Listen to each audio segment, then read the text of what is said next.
c'est sa maison, pourquoi cette dame doit payer une grosse amende et éventuellement aller en prison, c'est ça le pire. Pourquoi t'es en prison, toi? J'ai tué quelqu'un. Et toi, pourquoi t'es en prison? Bah voilà, je suis un terroriste, j'ai commis des attentats. Ah oui, et vous, Maria, pourquoi vous êtes en prison? Eh ben, j'ai repris possession, j'ai délogé mes squatteurs et je suis rentré dans ma propre maison. Elle expulse ses squatteurs, elle squatte sa propre maison et elle risque la prison pour ça. Et oui, et où est-ce que ça se passe? En France, bien sûr, en France. Le seul pays South Parkien, le seul pays où quand vous squattez votre propre maison ou quand vous expulsez vos squatteurs, vous risquez 100 000 € d'amende et de la prison. Voilà, 7 ans de prison pour avoir tenté de récupérer votre maison, pour avoir tenté d'expulser vous-même les squatteurs. Les squatteurs de sa maison partent en vacances, la propriétaire en profite pour la vider. Enfin bref, comme d'habitude, hein, les amis, une bien belle histoire dont on a envie d'entendre reparler au coin du feu avec grand-papa et grand-maman, n'est-ce pas? Alors allons-y les amis pour cette aventure burlesque, petit storytelling le soir avant de vous coucher et comme d'habitude, comment vos geôliers vous font passer des vessies pour des lanternes et l'enfer pour le paradis et on voit ça ensemble tout de suite. Alors il semble que ce soit notre amie ici présente. Nous n'avons pas son prénom donc nous l'appellerons bien sûr Vanessa. Alors qu'est-ce qu'elle nous dit? Elle expulse ses squatteurs, fait disparaître tous leurs effets personnels et risque désormais la prison. À Carcassonne, une propriétaire excédée par des mois de silence judiciaire et de loyers impayés a profité de l'absence de ses squatteurs pour récupérer sa maison. Bah jusque-là, aucun problème. Enfin si, il y a un problème. Le problème, c'est que l'État, bien sûr, fait l'apologie des squatteurs. En fait, vous avez parfaitement le droit de squatter une maison. Et oui, et c'est même encouragé à partir du moment où vous squattez, voilà, 48 heures après l'absence du propriétaire. Eh bien, ça ne fait rien. Pourquoi? Parce que nous sommes dans un pays communiste. Et donc, à bas les méchants, hein, les méchants propriétaires de maisons et d'immobilier, bien sûr. On sait tous que ce sont tous des méchants capitalistes, bien sûr, avec notre amie. Elle a une belle tête de méchante capitaliste. C'était une petite maison sans prétention. Et là, vous voyez, l'histoire commence dans un quartier calme de Carcassonne. Un bien hérité. Est-ce qu'il y a des gens de Carcassonne qui nous écoutent? Levez la main. Un bien hérité, entretenu. Ouh là là, en plus, c'est une méchante héritière. Alors oui, c'est absolument juste. C'est mérité, voilà. Nous, les gentils petits pauvres squatteurs entretenus avec soin, que Maria, d'accord, elle s'appelle Maria, voulait louer pour compléter sa retraite, comme le rapporte CNews. Bon bah alors ça, moi là, je suis plutôt d'accord parce que vous n'aurez pas de retraite, ne comptez pas sur votre retraite, sur votre petite retraite par répartition, ça n'existe pas, voilà, ça n'existe plus quand vous partirez à la retraite, ça n'existe plus, et donc bah faites comme Maria, oui, investissez, alors je ne peux que vous déconseiller d'investir dans l'immobilier français, mais bon, investissez, de toute façon, on en a déjà parlé, et on en reparlera bien sûr avec le portefeuille Afuera, ça va même occuper beaucoup plus de place sur la chaîne dans les prochaines semaines, mais il a suffi d'un loyer impayé, d'accord, donc on découvre petit plot twist de début de l'histoire, petite situation initiale, et là, élément perturbateur, en fait, c'était des locataires et ils ont oublié de payer. Un courrier resté sans réponse, puis une serrure changée. Oh bah alors, les locataires changent les serrures maintenant. En même temps, c'est normal, hein, ils ont peur de la méchante propriétaire héritière en plus, la méchante propriétaire héritière qui pourrait les expulser, tout ça parce qu'ils n'ont pas payé leur loyer. Non mais je te jure, comme si c'était une excuse. En plus, dehors, voilà, c'est août, il fait froid, bouboubou. Alors, depuis plusieurs mois, cette dernière ne pouvait plus rentrer chez elle. Bah oui, ils ont changé les serrures et en plus, vous ne pouvez pas appeler la police comme dans d'autres pays. Hein. C'est-à-dire, en fait, tous les autres pays, sachez que en Suède, par exemple, là où je suis présentement, il n'y a même pas la trêve d'hiver. C'est-à-dire, en décembre, en janvier, il fait -15, -20, et ben, on expulse les locataires qui ne peuvent pas payer leur loyer, en fait, c'est-à-dire normal, et ce même en décembre, janvier et février où ça gèle du -15 et où vous pouvez même, oui, mourir de froid. Sa maison était occupée par des squatteurs, elle avait tout tenté, appel à la police. Oulala, attends, mais tu es en France Maria, mais qu'est-ce que tu fais Maria, enfin, ne sais-tu pas que la police ne fera rien et qu'elle te dira même, mais pourquoi est-ce que vous n'allez pas trouver un logement ailleurs, voilà, pourquoi est-ce que vous ne louez pas un appartement vous, mais bien sûr, c'est-à-dire que Maria, la méchante propriétaire, propriétaire, ses loyers ont sauté puisque il ne paye plus le loyer et en plus elle doit trouver ailleurs, autre part où loger. Courrier au préfet, dossier à la mairie, demande d'expulsion. En vain, bien sûr, en face, des squatteurs bien rodés, en même temps qu'ils soient rodés ou pas, de toute façon, la loi les protège, qui connaissaient les failles de la loi. Non, qui connaissaient juste la loi, en fait, la loi française, la fameuse. Et de l'autre, une propriétaire seule, épuisée et démunie. Et bien sûr, nous saluons Maria et nous lui souhaitons bon courage si elle nous écoute, si elle nous regarde. Une législation contre les squatteurs, trop belle pour être vraie. Enfin, elle est contre les squatteurs à condition, rappelez-vous de cette vidéo-là, à condition que la maison appartienne à un juge. Oui, quand la maison que le squatteur veut squatter appartient à un juge, là, magiquement, la police vient dans l'heure et vient déloger les squatteurs. Mais magiquement, tout aussi magiquement, eh bien, quand c'est Maria qui fait face à des squatteurs, là, elle doit attendre plusieurs mois et elle doit les déloger elle-même. Comment ça se fait? Moi qui pensais que la loi était impartiale et aveugle et totalement égale pour tout le monde, comment ça se fait? C'est bizarre, je ne sais pas, dites-le moi si vous savez. Sur les réseaux sociaux, on lit souvent que la loi a changé, que les squatteurs peuvent être expulsés en 72 heures. Mais oui, mais ça c'est la caution morale, la caution de vertu bien franco-française. Certains médias parlent même d'une loi anti-squat, la méchante loi anti-squat révolutionnaire entrée en vigueur en juin 2025. Mais c'est faux, voilà, c'est-à-dire en fait, ils inventent des lois qui sont fausses. En fait, le vice est tellement profond dans ces gens qu'ils communiquent dans les médias des lois qui n'existent pas, voilà, ou alors des lois qui sont exagérées. Depuis la loi Kasbarian votée en 2023, les préfets peuvent ordonner une expulsion en 7 à 10 jours. C'est déjà beaucoup trop, ça devrait être 7 à 10 minutes en fait, voilà. Mais dans la réalité, c'est très rare, le préfet peut refuser ou ne pas répondre. Ah oui, ok, donc voilà, vous avez des squatteurs, je réponds pas, voilà, je suis en vacances. Et dans ce cas, c'est le retour à la case tribunal. Voilà, résultat des mois, voire des années de procédure. Vous imaginez, vous faites squatter votre bien que vous avez hérité, parce que non, les héritiers ne sont pas des gros méchants, voilà, ce sont des gens qui veulent ajouter du beurre dans les épinards parce qu'ils ont une petite retraite, parce qu'ils se sont fait disrupter un petit peu comme tout le monde par l'État français et cet État obèse et le pondy de la retraite, bien sûr. Pendant ce temps, les propriétaires continuent de payer les crédits, mais c'est ça le pire, c'est-à-dire que toi, tu squattes et en plus, c'est gratuit, évidemment, puisque t'es squatteur, et toi, propriétaire, tu continues de payer les taxes. En fait, tu vas venir payer l'eau et l'électricité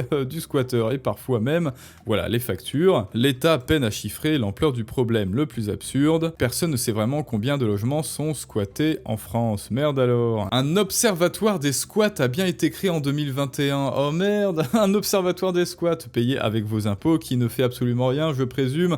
Un observatoire des squats dont le DG est certainement payé comme l'Arcom et France Travail, voilà, 20 000 € par mois, parce que c'est un copain de Bayrou ou de Manu qui a été placé, parce que voilà, il faut bien placer les copains, sinon ils n'ont aucun travail, et hop, ils créent l'observatoire des squats et ils observent, voilà. Faut les imaginer avec des jumelles, un squat ici, voilà, oh, un squat là. C'est comme l'agence de l'observatoire des oiseaux, pareil, ils sont avec leurs jumelles, oh, un oiseau, voilà, et ils comptent les oiseaux toute la journée, c'est à ça que servent vos impôts en France, les amis. Mais depuis, une seule étude a été publiée, donc voilà, c'est-à-dire que depuis, ça fait 4 ans que l'agence payée avec vos impôts existe, et elle n'a publié qu'une seule étude, donc ils sont super productifs, dis donc, là, je sens bien que c'est un super investissement, mais bon, en même temps, on m'a mis le couteau sous la gorge pour que je les paye, là, je sens vraiment que j'en ai pour mon argent. Le ministère du Logement lui-même reconnaît être incapable. Ah merde! Il crée des agences avec vos impôts, avec vos taxes, tout ça pour vous dire qu'en fait, on est incapable, voilà. En fait, on va rien faire, on va se contenter de vous fournir une étude en 4 ans et vous dire qu'en fait, on est incapable et qu'on a ouvert l'observatoire des squats juste pour regarder les oiseaux voler et les mouches passer.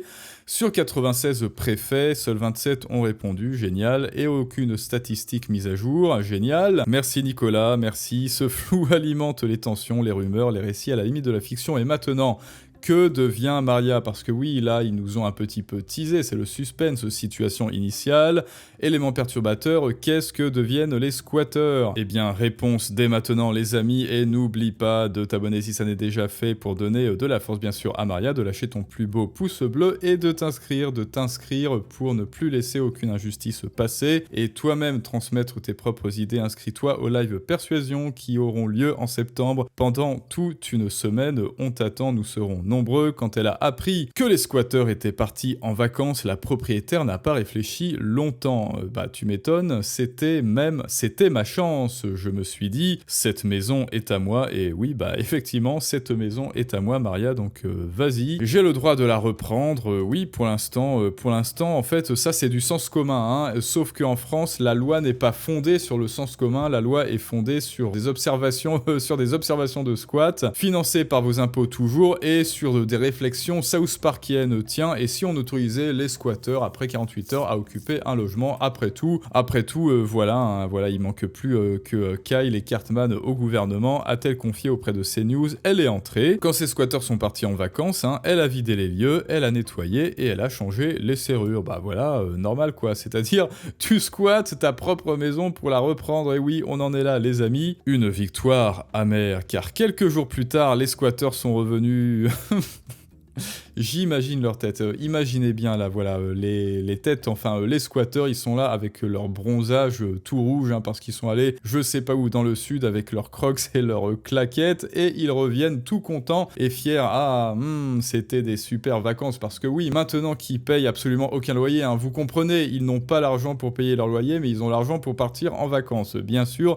Et là, ils reviennent avec leur bronzage et leurs coups de soleil et leurs claquettes, chaussettes, et ils se disent ah, quelle joie de squatter cette maison gratuite aux frais de la princesse, sauf que là, bien sûr, Maria est retournée chez elle. Cette fois, c'est eux qui ont porté plainte, et là, c'est le clou du spectacle. Oui, vous avez bien lu, les squatteurs ont porté plainte contre Maria. Un huissier est venu constater l'effraction.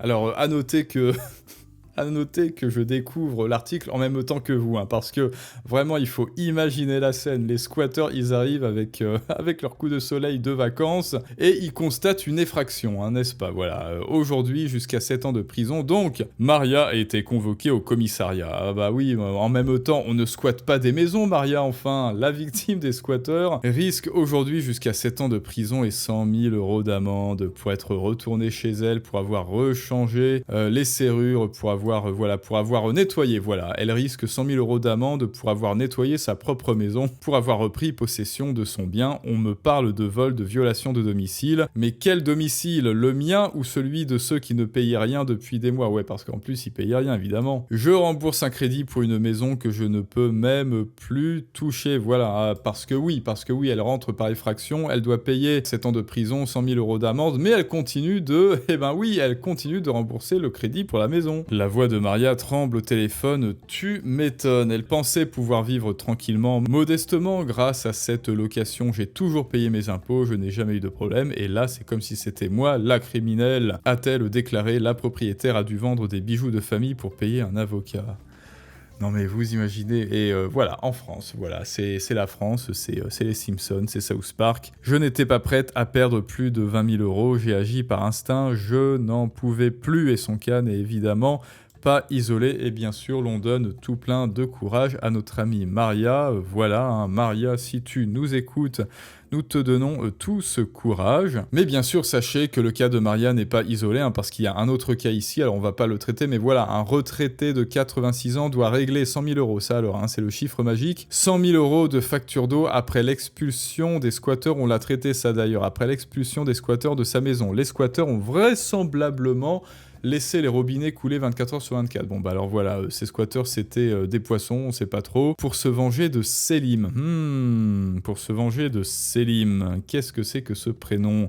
D'où est-ce que ça vient? J'ai déjà entendu ça quelque part. Mais où? Et bien sûr, hein, incroyable, c'est sa maison. Pourquoi cette dame doit payer une grosse amende et éventuellement aller en prison? C'est ça le pire. Pourquoi t'es en prison, toi? J'ai tué quelqu'un. Et toi, pourquoi t'es en prison? Bah voilà, je suis un terroriste, j'ai commis des attentats. Ah oui, et vous, Maria, pourquoi vous êtes en prison? Eh ben, j'ai repris possession, j'ai délogé mes squatteurs et je suis rentré dans ma propre maison. Voilà. Que la justice fasse plutôt payer les squatteurs. Oui, sauf que t'es en France, Calimero. Et oui, donc c'est vraiment trop injuste. Il faut aider cette femme, donc oui, force, je ne sais pas s'il y a une cagnotte d'ailleurs. Manifester pour que cela fasse justice, prudence, jurisprudence. En théorie, si les juges appliquaient la loi, la vraie cette dame a des actes de propriété que les squatteurs n'ont pas. C'est eux qui ont violé et volé ses biens, son bien. Oui, sauf que le problème, comme il le dit, c'est que ces locataires, enfin ces squatteurs étaient des locataires qui ne payaient plus, et c'est pour ça qu'ils sont partis en vacances. Les squatteurs, bah voilà, ont le moyen de partir en vacances, mais pas de payer un logement. Mais il y a une solution, les amis, il y a une solution, et j'aimerais la présenter à Maria. Ah oui, bon, sauf que en fait, pour ça, il faudrait, hélas, déménager, déménager en Espagne, parce que en Espagne, voilà comment les Espagnols, voilà, c'est pour ceux qui sont restés jusqu'à la fin, qui ont été sages, règlent les problèmes de squat. Ils ont des sociétés de sécurité privée, anti-Ocupas, qui envoient des Rambo dégager les squatteurs. Alors ça a l'air très frais, très fin, ça se mange sans fin, on regarde.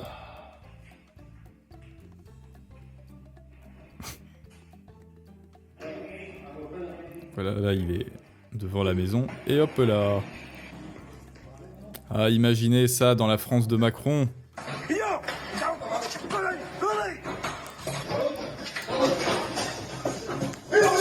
Hace una semana dijimos que esta casa la íbamos a recuperar, ¿de acuerdo? Está complicada un poquito la cosa, pero la hemos recuperado. Y como ven, conservamos todos los dientes. No se ha caído ninguno por ahora. Así que vamos para adentro. Oui, voilà, ils s'en sont occupés, vous avez vu, ils se sont battus contre, voilà, ils se sont battus contre le squatter. Et là, hop là, c'est la grande ruade, si ça pouvait être ça en France, et après, eh bien voilà, le propriétaire, parce que oui, en Espagne, semble-t-il, les propriétaires sont respectés, alors pas par l'État en tout cas, mais par des ligues. Évidemment, ce sera à vos frais, bien sûr, ça ne sera pas aux frais du squatter, mais c'est mieux que rien. C'est une petite intervention musclée, et c'est déjà mieux qu'en France, je dirais. Alors écoutez, les amis, dites-moi ce que vous en pensez de tout ça, bien sûr. Force et courage à notre amie Maria, qui risque, je vous le rappelle, 100 000 € d'amende, plus 7 ans de prison pour avoir squatté, pour avoir récupéré sa propre maison. Dites-moi si vous êtes d'accord avec tout ça, les amis. N'oubliez pas en commentaire et en description pour vous inscrire au live Influence et Persuasion du 3 au 6 septembre. Et apparemment, ce sera à 18 h d'après le sondage que je vous ai posé. Et on se dit à très bientôt pour un prochain storytelling du monde moderne. Mais ça, c'est une autre histoire.